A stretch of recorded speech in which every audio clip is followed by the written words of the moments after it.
Today I'm announcing the United States. Ja, an vielleicht, das ist eine spannende. Ici, la presse est very, very hot. Lo mejor de lo mejor.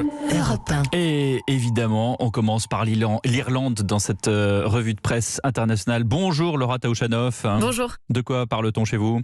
Eh bien, tous les regards sont tournés vers les urnes dans le Belfast Telegraph, puisque les Nord-Irlandais vont élire les 90 députés de leur assemblée aujourd'hui, 24 ans après les accords du Vendredi Saint qui ont mis fin à 30 ans de guerre civile.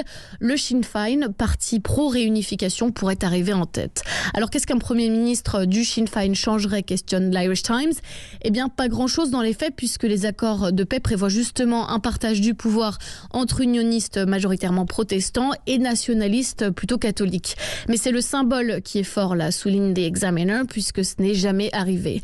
Et ce qui se joue là, ce n'est pas tant la montée du Sinn Féin, mais plutôt la dégringolade du DUP unioniste, très affaibli par le Brexit et le protocole nord-irlandais. Merci Laura Taouchanoff, qu'on retrouve tout à l'heure, d'ailleurs dans la matinale, pour nous parler de ces élections cruciales en Irlande. Nous partons en Algérie. Bonjour Nour Chahine. Bonjour. Dans la presse ce matin. Eh bien, dans la presse, on parle de l'intention de l'Allemagne de recourir au gaz algérien. Sous la menace d'une interruption des livraisons de gaz russe, Berlin veut sécuriser ses approvisionnements énergétiques en se tournant vers Alger, explique le site Algérie aujourd'hui. Mais les premières expéditions de gaz à partir des ports algériens ne commenceront pas avant 2024, précise le journal L'Expression. Entre-temps, l'Allemagne devra terminer l'installation des stations de liquéfaction de gaz naturel, lui permettant à long terme de se priver du gaz russe. Les futures expéditions algériennes se présenteront sous la forme de gaz naturel liquéfié transporté via des méthaniers.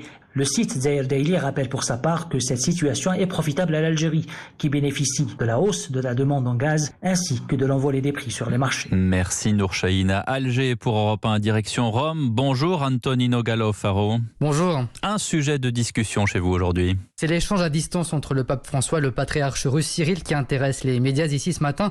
Le pontife n'y est pas allé de main morte avec son homologue orthodoxe. Il affirme dans un entretien accordé au Corriere della Sera que le patriarche ne peut pas se transformer en enfant de cœur de Poutine. Pour le journal milanais, Cyril est même devenu celui qui nie l'invasion de l'Ukraine. La République rapporte la réponse du chef de l'église russe qui n'a pas du tout apprécié le ton, selon lui, déplacé choisi par le pontife pour évoquer publiquement l'une de leurs conversations privées. Le média en ligne Open va même plus loin en écrivant que l'église orthodoxe accuse le pape François. Analyse d'Avenir et le quotidien des évêques italiens, François ne partage pas l'analyse de la situation ukrainienne que lui a proposée Cyril. Grazie a lei, Antonino Gallo-Faro en Italie pour Europe 1. Restez avec nous dans un instant, c'est la météo et le journal de 7h.